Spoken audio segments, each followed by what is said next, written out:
सूरज की पहली किरण जब खेतों पर पड़ी तो हवा में मिट्टी की सौंधी खुशबू फैल गई। गांव का हर आदमी अपने काम में लग गया था, मगर रामू अब भी अपने छोटे से घर के बाहर चौकी पर बैठा आसमान देख रहा था। उसकी आंखों में न जाने कितने सवाल तैर रहे थे।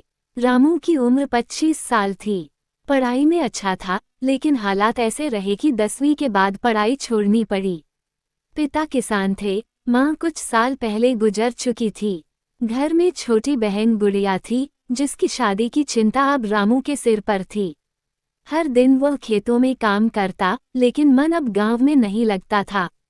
जब भी शहर से कोई परदेसी आता, उसका मन वहां की कहानियां सुनकर मचल उठता। ऊंची ऊंची इमारतें, चमकती सड़कें और हर तरफ नौकरी के अवसर।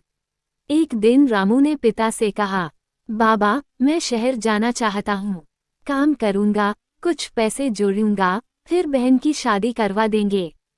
पिता ने गहरी सांस ली, बेटा, शहर बड़ा जगह है, पर वहाँ का साया भी महंगा है। गांव की मिट्टी छोड़ना आसान नहीं होता। रामू मुस्कुराया, बाबा, मिट्टी को कौन छोड़ सकता है। मैं तो बस कुछ समय के लिए जा रहा हूँ। कुछ ही दिनों में रामू दिल्ली पहुंचा। पहली बार इतना बड़ा शहर देखकर उसकी आंखें चौंधिया गईं। भीड़, शोर, धुआं, सब कुछ अजीब था, लेकिन उसने मन में ठान लिया था कि चाहे जो हो जाए, उसे सफल होना है।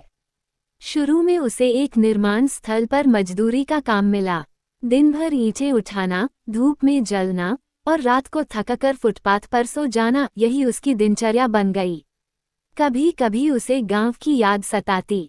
जब भी बारिश होती, उसे अपने खेतों की मिट्टी की खुशबू महसूस होती, जो अब सिर्फ याद बनकर रह गई थी। एक शाम जब वह चाय की दुकान पर बैठा था, तब उसकी मुलाकात राजेश से हुई। वही काम करता था, पर कुछ सालों से शहर में था।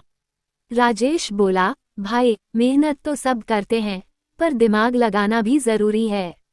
मेरे साथ आओ, मैं तुम्हें एक अच्छे ठेकेदार से मिलवाता हूँ। रामू ने हिचकते हुए हामी भर दी। ठेकेदार ने रामू की मेहनत देखकर उसे स्थायी मजदूर बना लिया। तनख्वाह थोड़ी बढ़ गई, रहने को झोपड़ी भी मिल गई। वक्त धीरे धीरे कटने लगा। वो हर महीने कुछ पैसे घर भेजता और बहन की शादी की तैयारी शुरू हो गई। एक दिन उसे गांव से पिता का खत मिला, बेटा, तेरे भेजे पैसे से गुड़िया की शादी तय हो गई है। तू आ नहीं पाएगा तो क्या हुआ, हमें तेरे ऊपर गर्व है। रामू की आंखों में आंसू आ गए।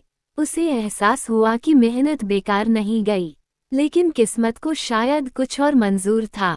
एक रात निर्माण स्थल पर बड़ा हादसा हुआ। छत का हिस्सा टूटकर नीचे गिर गया। कई मजदूर घायल हो गए, कुछ की जान भी चली गई। रामू बच तो गया, लेकिन उसका दायां पैर बुरी तरह घायल हो गया। महीनों तक काम बंद हो गया और जो कुछ बचत थी, इलाज में खत्म हो गई। अब उसके पास न नौकरी थी, न रहने का सहारा। ठेकेदार ने भी मुंह मोड़ लिया। राजेश ने कुछ दिनों तक मदद की, पर आखिरकार उसने भी कहा, भाई, शहर में कोई किसी का नहीं होता। अपने गांव लौट जा, वहीं तेरे लिए सुकून है। रामू ने उस रात बहुत सोचा।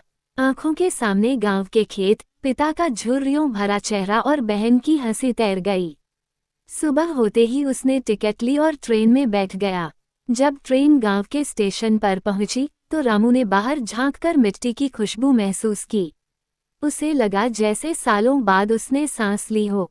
पिता स्टेशन पर खड़े थे। बेटे को देखकर उनकी आंखों में आंसू आ गए। बेटा, तू वापस आ गया। रामू ने झुककर पैर छुए। हाँ बाबा, अब कहीं नहीं जाऊंगा। गांव वालों ने उसे घेर लिया। कोई उसकी हालत देखकर द्रवित था, कोई उसे लौटने पर खुश। कुछ दिनों में वह ठीक हो गया, लेकिन पैर अब पहले जैसा नहीं रहा। उसने फिर से खेत संभालना शुरू किया। हालांकि अब वो दौड़ नहीं सकता था, लेकिन हल चलाते हुए मिट्टी की वो खुशबू उसे वो ताकत देती थी, जो शहर की ऊंची इमारतें कभी नहीं दे सकीं। गुड़िया की शादी बड़े धूमधाम से हुई।